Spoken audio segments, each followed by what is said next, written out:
Starting next month, you'll have to keep an eye on the clock whenever you want to use some appliances. DTE Energy is rolling out new rates that they believe will change customers' habits. CBS News Detroit's Andres Gutierrez joins us live with a breakdown of what this means for you.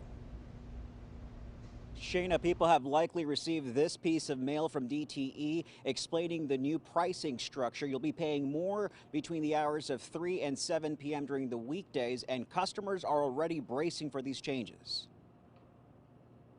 When you're on a fixed income, so not a whole lot you could do, you know? It's an adjustment that DTE customers are gearing up for, all in an effort to lower the demand on the power grid. And they're a way to give customers more control in terms of taking advantage of cheaper rates, and also allows us to even out peaks in demand and make energy more affordable to generate. Starting in March, peak hour rates will be from 3 to 7 p.m. Monday through Friday, split into two different rates during the year. From October through May, customers will pay 16.75 cents per kilowatt hour. Then from June through September, the rate goes up to 20.98 cents per kilowatt hour. At any other time, including weekends, it's 15.45 cents per kilowatt hour. Now, there's a lot of things customers can do to help utilize more energy off peak. For instance, running their dishwasher off peak, running their washing machine off peak, their dryer off peak. And then one of the biggest sources of energy is using a programmable thermostat to pre-cool their home before 3 p.m. The new pricing structure comes at the direction of the Michigan Public Service Commission. The utilities aren't going to make any more money or any less money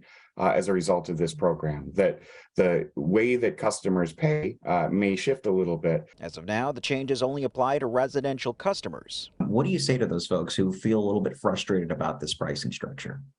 Well, I understand that there are some uses, including medical equipment is the best example, but also people working from home that are using their laptops or their medical equipment and don't have as much flexibility. But for other uses, I still think that there are opportunities to shift those uses outside of the peak hours and to save some money. Customers wish they would have had more of a say in the process. They should have got in touch with the people before they did all of this here. Should have got our approval. That's not fair, especially to working families. Everything else is already going up. Eggs already $10, milk $5. That's unfair. Now, this change is expected to impact 2 million people across the state. It is important to note that there is another utility company, Consumers Energy, that has already introduced this pricing structure to its customers. Reporting live in Detroit, I'm Andres Gutierrez, CBS News, Detroit. So, Andres, did they tell you why they chose those specific hours? Well, Chris, the chair of the Michigan Public Service Commission told me that they ended up approving the proposals that these companies brought to them, and the companies did it after they analyzed their systems and realized which hours were the most expensive to serve. All right, Andres Gutierrez live tonight from Detroit. Thank you, Andres. And for more information on these rates, go to cbsdetroit.com.